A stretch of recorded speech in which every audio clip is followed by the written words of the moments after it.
No, you shouldn't be confused, ladies and gentlemen. It's 9/11. That is the theme from Hawaii and I, but I'll bet you Donald May is not confused, are you, Donald? I was amazed when I heard that. How about that? You know, I was looking in our vast reserves of music, and we don't have Colt 45 around here, nor do we have the Roaring 20s, and I thought, well, gee, he guested on so many other shows. I'm covered. I'm covered. You are. Anything at Warner Brothers during that juncture, I was on that. But I can't believe you don't have Colt 45. I can't believe you don't have the Roaring 20. I have to go out and buy more CDs. That's all there is to it. Apparently so. I guess so. I feel rather lax. Now, I have a question for you. I'm ready. Given your resume, what do you want to know from me? You seem to know everything. We're just going to fill in the gaps for the listening audience. All right. That's it. Hey, listen, first of all, thanks for agreeing to be our guest tonight. We appreciate it. Well, you're very welcome. And just for those few people who may not be up on soaps or up on Warner Brothers or a few other things, Donald May was the star of several different TV series and also a lot of film work, theater work, etc. And some people in our listening audience will know you from The Edge of Night. So like 10 years there. You know. That's right. And let's not forget Texas, right? Yeah, that's right. Yeah. Now, on which series was it where you met your wife, Carla?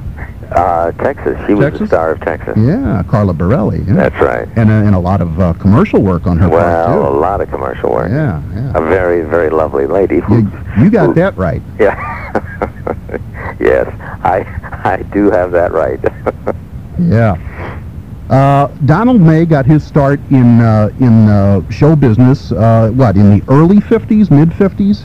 No, in the late 40s. In the late 40s? Yeah, I was a senior in college, and I went off to summer stock in Maine, and I turned professional up in summer stock in 1948, and then when I was graduated from college, I went to New York and started my life. Now, in New York, over the years, and I guess a lot of other venues also, are we talking plays that would number into the hundreds by now? Oh, yeah. It's hard to number plays as fast as you can number television appearances because of, a play you can do for 3, 4, or 5 months.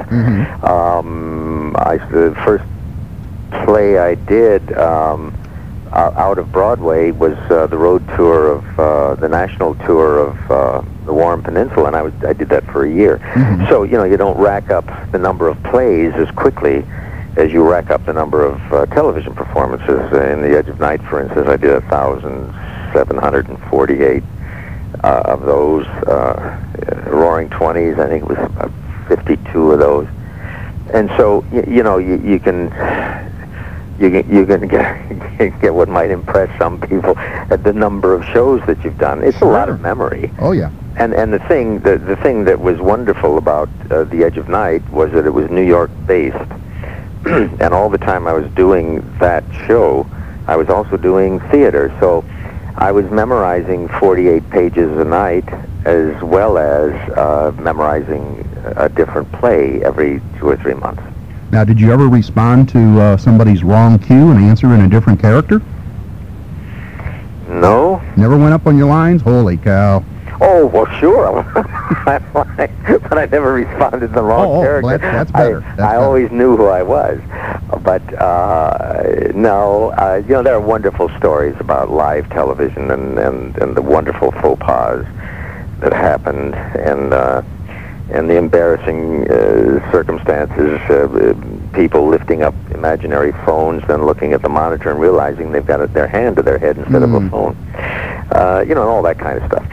And that was all fun, and that's why The Edge of Night was so much fun for me, was because it was live, and the reason I wanted to do it was because it was live, which meant that 4 o'clock came every day, which meant I could go to the theater and do what I considered my real work.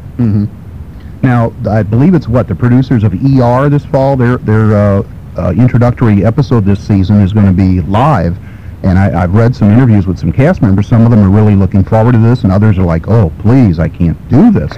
Well, I heard something about that, but there was a misnomer some years ago when people would say this is live on tape. There is no such thing. You're either live or you're on tape.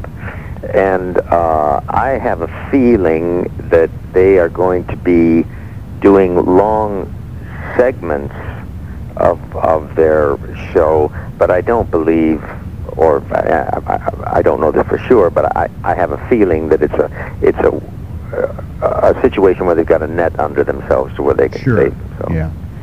Whereas we didn't. It was simply live. If you had a problem, you had a problem, and that was it. You had to work your way out of it as best you could.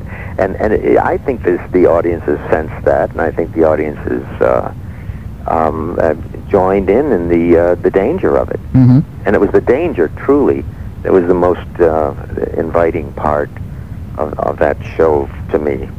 Now, many people in our listening audience will of course associate you with Colt 45. You were Sam Colt Jr. on that show. But prior to that, you had a regular gig on a series called West Point. Yep. And believe it or not, there's a kind of a little connection between you and I, and I'll explain that a little bit better here. Oh. For many years, my co-host on another station in this market was the late Art Fleming, who of course did Jeopardy for many, many years. And Art appeared on West Point. I think he was the athletic director in a few episodes, something like that. That's right. What's interesting is that I live only 5 miles from West Point right now. so I go way back in West Point. But you're absolutely right. Art did do some shows. Yeah. And you know, you talk about trivia. There's kind of a cute story about my son. When my son was at Boston College, his cousin was at Harvard, and he was on a tram going from Boston College area to Harvard Square. And he was sitting there, and there were some people behind him talking and asking questions, and somebody said, "Who played Sam Colt on Colt 45? And the people said, "Well, Wade Preston." And of course, Chris was sitting there, and he wanted to say something, and then the guy who asked the question, or proffered the question, said, "No, that was Donald May who played Sam Colt." And so Chris sat there, and he said, "Dad, I've had my first identity crisis." Sitting on a tram going between Boston College and Harvard. So it's interesting where and when people might ask questions of other people and not know who's within hearing distance. That's correct. Now, on that particular series, as had happened with many other Warner Brothers shows of that day, Wade Preston got into a dispute with management, and he left the show. And you had already guested on the show, right? No, I hadn't. I had, as a matter of fact, Hawaiian Eye was the first thing I did at Warner Brothers, and as a result of the dailies, they came down and asked me if I would sign a contract, and so we made that deal. And then I did, the other things, like Sunset Strip sure, and other stuff. And one day I was doing something, I don't know what show it was, but I was told to report to Stage 12A, but first report to Wardrobe. I went to Wardrobe, and they put that white tunic on me and some pants, and they hung a gun belt on me, and I went over to 12A, and they said, make some moves and do some stuff, and let's see if you can, jump on the horse and do this and that. And I said, "What's this about?" And they said, "It's none of your business." and so when that was all over, I was told the next day that I was going to take over the series. And I knew Wade slightly. I got to know him relatively well later on, and I admired him, and I liked him an awful lot. But at any rate, he was summarily dismissed from Warner Brothers, and then they must have had some film or something on an episode that he was doing, but they brought him back to the studio, and he and I did either one or two, I'm not sure, together. But that was after the fact. And he never, what I admired about him was that there was nothing I could do about it. I was assigned the role, and that was it. Sure. But he never held that against me, or he never made any comments or anything.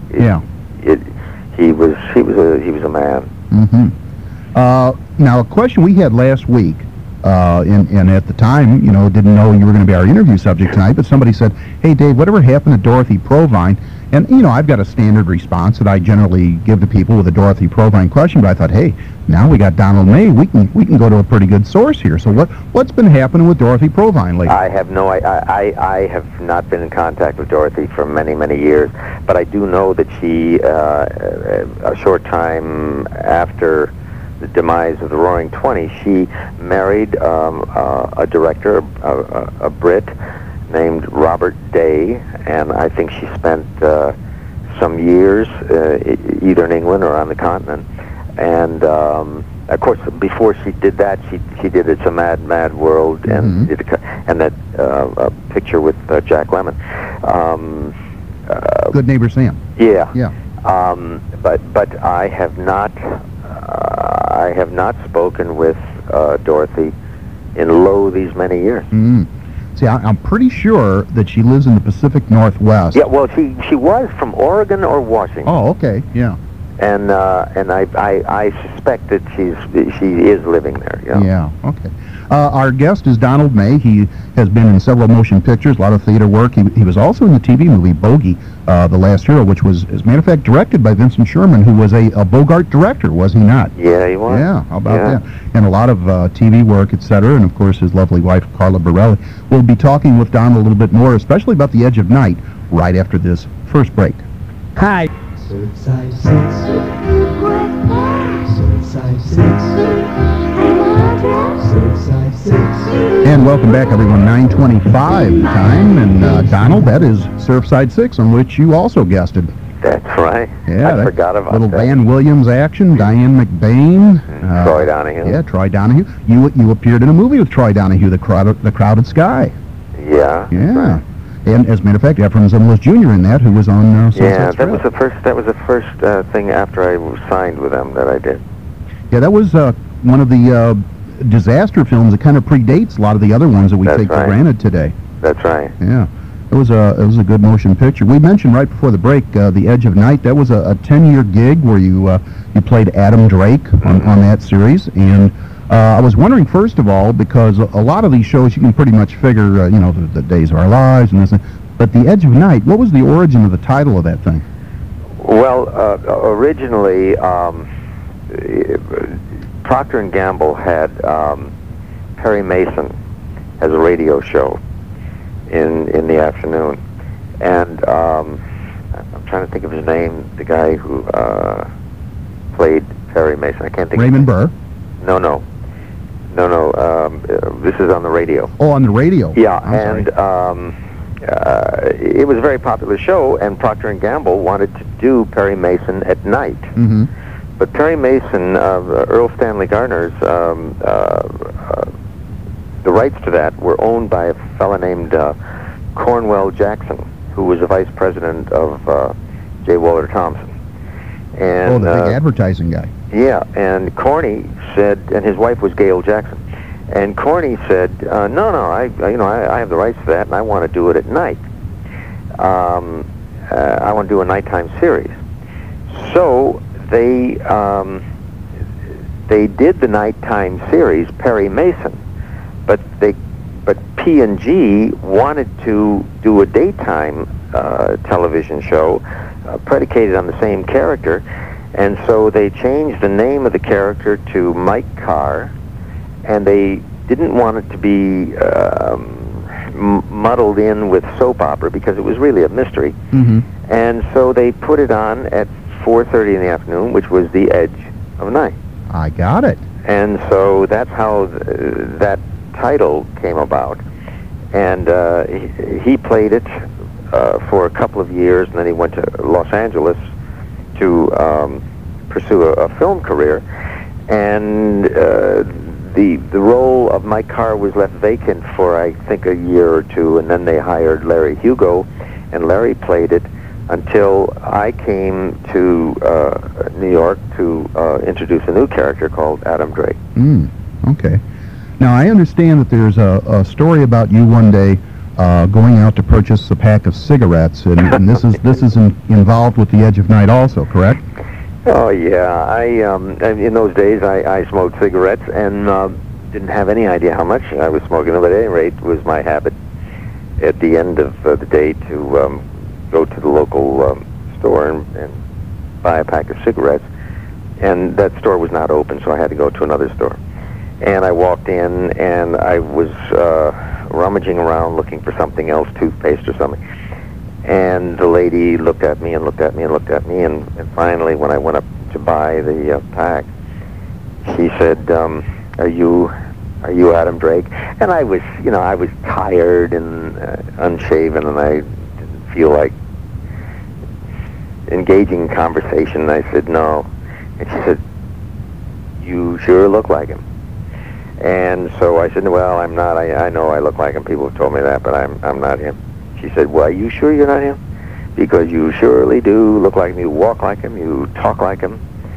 And I said, "No." And this went on for about 5 interrogations. And finally she said, "You've got to be him because you are so incredibly like him. There's nobody else that could be possibly like him." And I said, "Well, as a matter of fact, I am." And she said, "No." She said, "You know what's amazing about you people? You look so different in person, I would have never recognized you." Oh, that's classic. That's great. So after having convinced me that I was who I was, the disclaimer came. Oh, my. I love it. I love it. But every actor has that story. Listen, do you mind? We have a caller who'd like to ask you a question also. Is that okay? Sure. Okay, let's bring aboard. This is Larry. And Larry, hello, you're on the air with Donald May. Yes, great to talk to you, Donald. And nice to talk to you, Larry. Okay, could you keep me on the line if I can't, because we got terrible thunderstorms and I can't hardly hear the radio. Sure, go ahead. Okay, I just want to say how much my late mother and myself enjoyed your 10-year run as Adam Drake on the stage at night. Thank I'd like you. to know the name of the character and who played the part. That dirty little weasel, cowardly, what, that shot you in the back and killed you. I'm sorry, I can hardly hear. Who played the little weasel that shot you in the back and killed you? I have no idea. That was just a one-time episode thing? That was a way to get rid of me. I reported to the studio. I was told to sit in the chair and take a bullet in my back. I haven't got a clue as to who it was. Nicole's dad, William Prince, that shot you. William Prince, is that possible? No. No, okay. No, because Bill played Nicole's father. Yeah. And I don't see any motivation there. Also, I always get you confused with Adam West, and I looked up Geronimo a while ago. I was going to ask you about the movie Geronimo, but it turned out Adam West was in that, and it wasn't you. That's right. No. Larry, hey, thanks for the call. Okay, we appreciate it. And Donald, are there times when people come up and have actually insisted that you were somebody else? No, I have been mistaken for 2 people. One is Adam West, as Larry indicated, and another is Jim Jensen, who is who was, not, he isn't now, but was the what do you call it, the anchor on CBS News in New York. Oh, okay. Now, I've heard all kinds of stories over the years about celebrities. For instance, you're in a restaurant and the waiter, waitress, whatever, fawning all over you. "Oh, I watch your show all the time, etc., and I really love you, and please sign this autograph." And it comes time to present the plastic to charge the meal, and they say, "Do you have any identification to prove this? Who you are?" Right, absolutely. Yeah, those are great when things like that happen. I'll tell you something that was wonderful during the 50s, I think it was. When I was on television, there wasn't a place in America that I could go where I couldn't, there wasn't a place in America where I could not cash a check. People did know who I was, and that's an incredible privilege to not be looked at askance or to be mistrusted or something. And it was very early in my life when that happened to me the first time, because something happened to my car, and all I had was a check, and I didn't have the right credit card at the time, and I said, "Look, this is all I've got." And the guy said, "I know who you are," and he said, "I'll accept it." So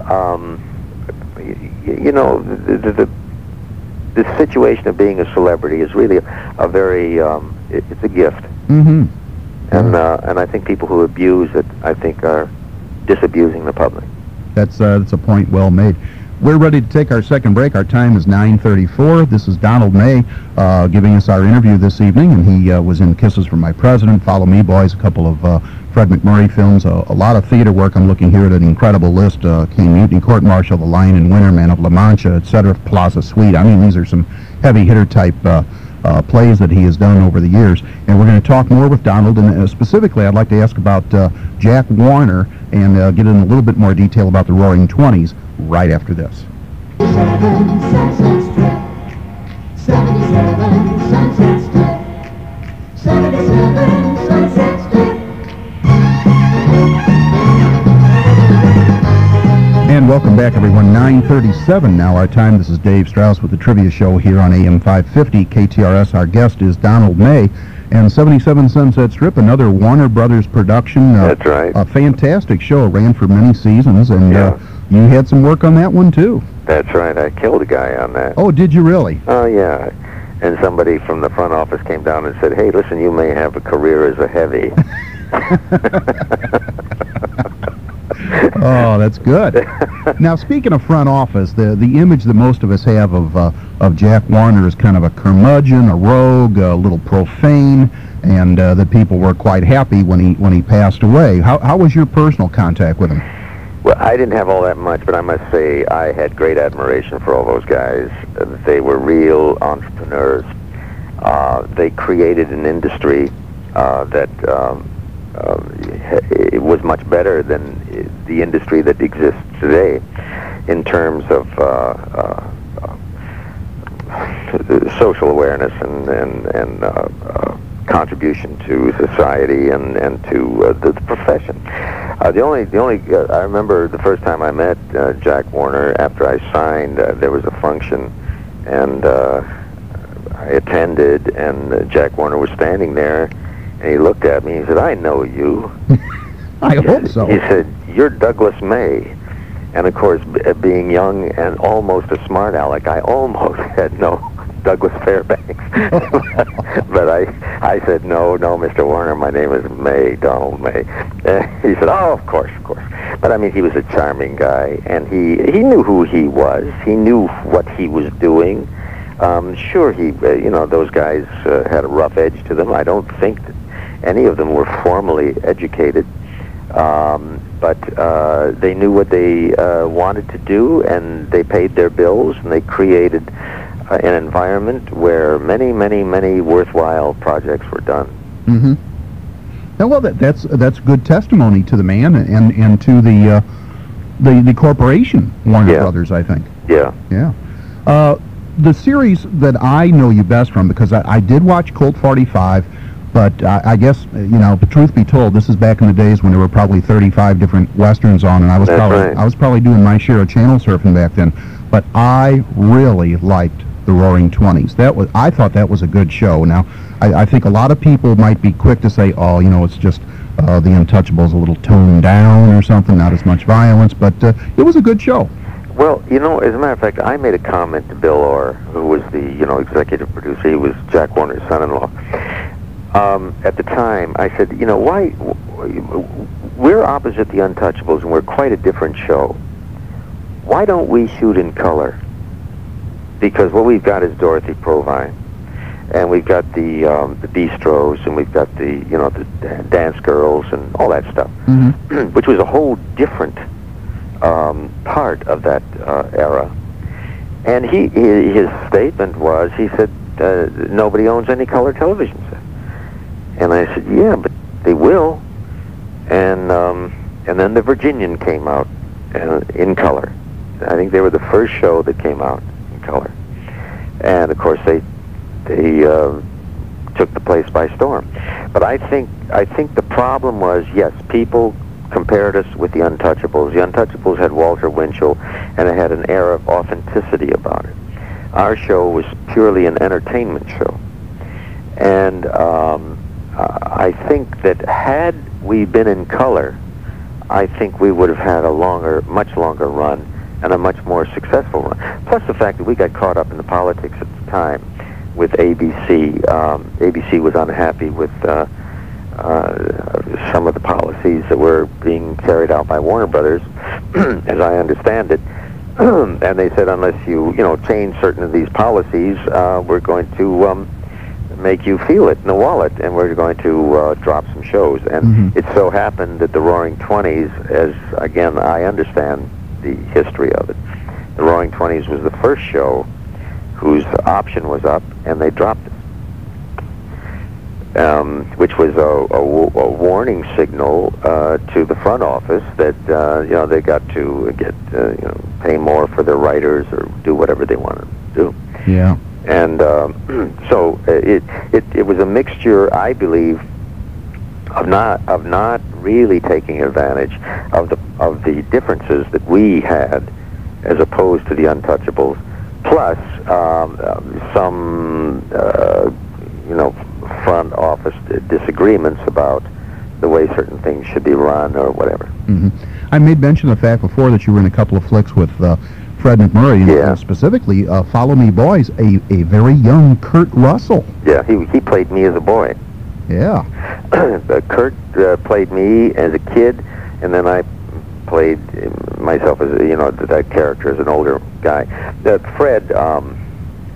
Fred was a real icon in the business, and I'll never forget the first thing I did with him was Kisses from My President. And I remember the first day's shoot, we were in the Oval Office, and the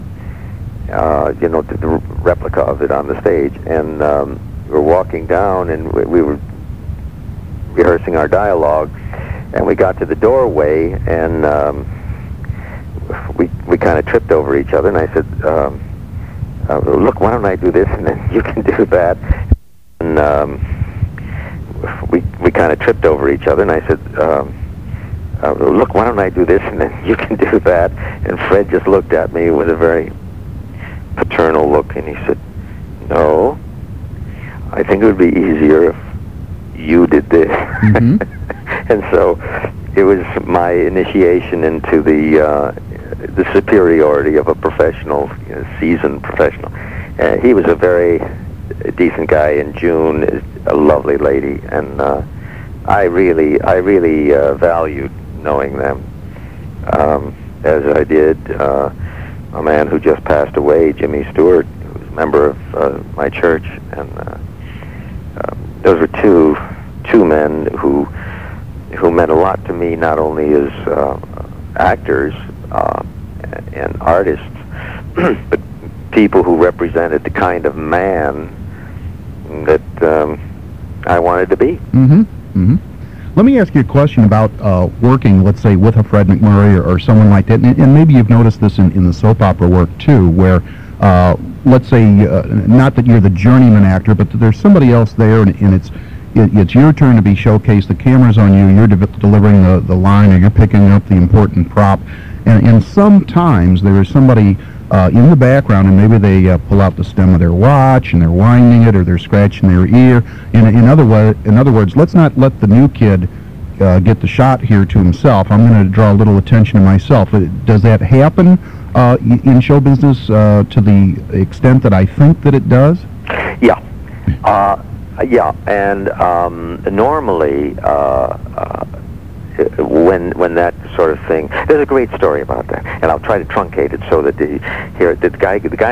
the actor goes home and writes in his diary. He said, "Today, diary, I've been working at this for 35 years, and I finally got the great part. It's an incredible part. It's a no miss part. I talked for 35 minutes, and and nobody else is on stage. Well, yeah, there's somebody upstage. He's sitting at a desk and he's writing at a desk. That's all he's doing. And so he writes in his diary that this is going to be the making of me. I'm going to have an incredible career tonight. And so later on, the next entry is, he drank the ink. Yeah, that might draw somebody's attention. So the thing is, those sorts of things happen, but a professional director, will go and say, don't do this, and any professional actor, whether it's the young Turk on the block, and this is his scene, any seasoned professional is gonna turn up stage and let the young actor or actress have the moment, because the point is you're doing a play. You're not out there to pose. You're not out there to let everybody worship you. You're out there giving a play. So I think that this has been evidenced a lot in the English theater. I think Olivier was famous for doing that. That when it was your scene, it was your scene. It's as simple as that. Yeah, and the great ones should be that way. Sure. Yeah. And that's what makes them that way. There you go. We have another caller, Donald. Veronica would like to ask you a question. Veronica, you're on the air with Donald May. Hello, David. Thank Hello, you. Don. Hello. Listen, I started watching The Edge of Night when it was only on for 15 minutes. Do you remember that? No, I'm not that over. That was before his time. Well, it was in the 50s, okay? It went on, I think, in 1956. It went on for 15 minutes, yes. Right. It and the As the World Turns. Yeah, and then something came on after that or something. Yeah. But anyway, even if I was downtown shopping, I had to get back to University City in time to see The Edge of Night. I wouldn't miss that for the world. Well, yeah, I think the show was addictive because, as I said before, it was a mystery, and therefore it wasn't just an endless coupling of scenes of people making love to one another or gossiping or something. There was a real story going on. And it was always so interesting that you couldn't wait till the next day, to see what happened. Well, I'm glad that's your reaction. I wanted to ask you something. I loved the way it came on, with the shadow, with his light. Yeah. And then the shadow came down and it was dark. Mm-hmm. And then the man that said, The Edge of Night. Yes. Was that you? No. No. But No. His name was Kramer. he had a beautiful voice. He had he was a professional radio announcer, and those guys have incredible voices, and if my memory doesn't, it was Ed Kramer. And he was a real nice man, and he did a lot of voiceovers, and he did a lot of introductories. Well, I really enjoyed that program, Thank you. Thank you so very, very much. You're welcome. And David, Yes, ma'am. I like Muskrat Love. Oh, I'm sorry. Okay. Bye-bye. Take care. Yeah, Donald, I'll explain. We had a question the other day about what was the worst song of the 1970s, and I nominated Muskrat Love by the Captain and Tennille, so shame on me. We need to take our final break of the hour. It's 9:49, and Donald, when we return, we have another caller standing by. That's Bruce, and we'll get to his question right after these words.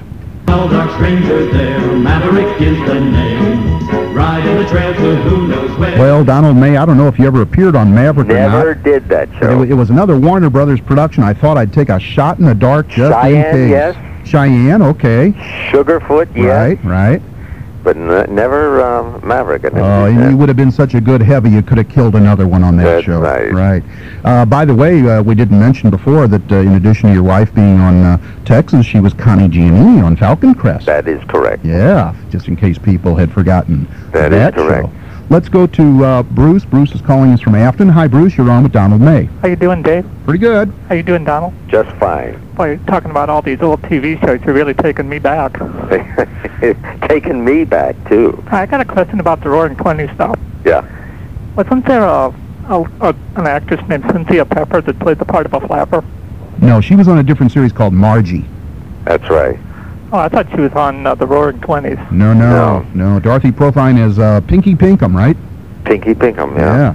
Okay, and one thing that I really do remember about the Roaring '20s, when it signed on, it had that kind of like the ball with the little mirrors on it. Oh, the gumball, yeah. Yeah. Yeah. That was on another series before it with Jack, and I can't remember the name of that. Dave, you may remember that. I'm trying to dredge it up, but every once in a while, yeah. Can't. I can't. St. Louis. I want to say St. Louis Blues or Pete Kelly's Blues. Pete Kelly's Blues. Yeah, right. There we go. Well, yeah. I'm glad between us we're able to knock that out. So, we were mentioning before Fred McMurray, and then we talked about The Crowded Sky. Some interesting people in that movie too. Dana Andrews, and Rhonda Fleming, and we mentioned Troy Donahue before, and Ephraim Zimbalist Jr. Quite a good cast there. Yeah. Yeah, it was one of those pictures that I think that anybody that owed Warner Brothers a picture, or they were on the roster, they were written into it. because it was, it was episodic in terms of every passenger on the plane had his own personal story, and so they were going through that. But yeah, when I first went to Warner Brothers, I will never forget it. Not only doing my first show, The Hawaiian Eye, but after I signed the contract, then I went to have a sandwich in the commissary, and they had named a sandwich after me. I don't know what it was, probably a ham sandwich. And, come on now. And so I was looking out there, and we had Indians and cowboys and pilgrims and sailors and swashbucklers, and my God, there was so much going on. There were nine television shows being shot every day. There were films being made. There was all kinds of people around, and I was sitting in the commissary, and I ordered my famous sandwich, and some guy came and stood next to me, and he said, "Do you mind if I sit down?" And I looked up at him, and it was Gary Cooper. Holy cow. I said, "Listen, I'll leave the table if you want me to." But it was that's the way it was. There were just people there, and people who were legends, people who were fledglings.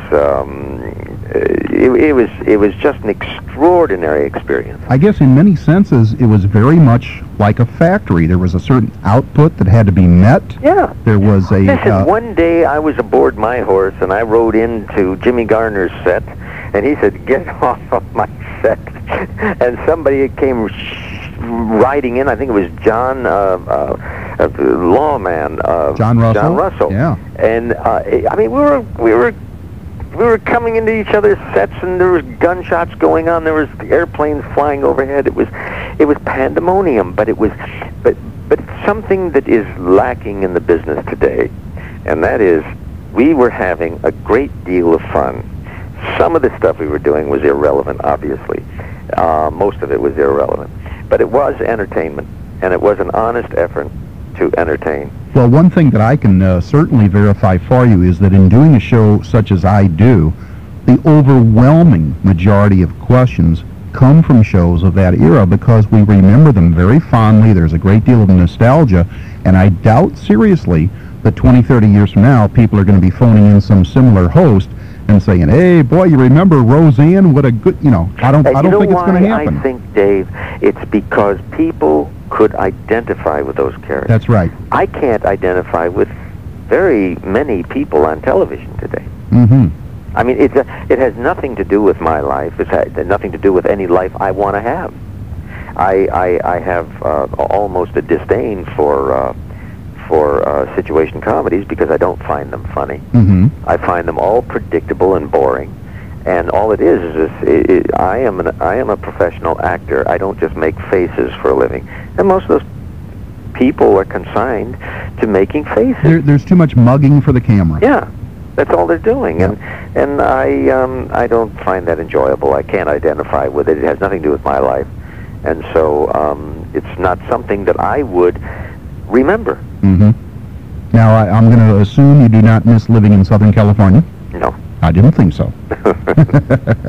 No, we have our farm up here. We live in the city, and we also have our farm here, and this is incredible beauty. Yeah. And we just try to contribute to it and draw it out. We spent today from 8 o'clock this morning until almost the time that you called, preparing a bed and planting it, and it's kind of fun. That's great. That's great. It sounds like you have realized the dream that a lot of people would love to have. I have been very fortunate. I was able. I've been on the roller coaster, and I've had my highs, and I'm very grateful for them, and I'm very thankful. And we live a very fine life, and we still, I'm of course Carla, of course, but I still go out and do theater or whatever, whenever anybody is dumb enough to call me. Yeah. Do you have an upcoming project you'd like to discuss? Possibly. Yeah. Happened today. Really? I'll find out next week. Okay. Well, I'll tell you what. If you'll do me the courtesy of letting Tim Neely know about it, I'll be glad to talk about it on the air down the road. Okay. Okie doke. Hey, listen, thanks an awful lot for being our interview subject tonight. We appreciate it, and we want to thank you and your wife for all of your work over the years. You've entertained us very thoroughly, and continued success with your career and your gentleman farmer ways also, okay? Well, thank you, Dave. And if you don't mind, let me put you on hold so you can talk to my producer, okay? Sure. Thanks a lot, Donald May. Fantastic gentleman, and his wife is a genuine beauty who has graced the TV airwaves for many, many years also. Our time now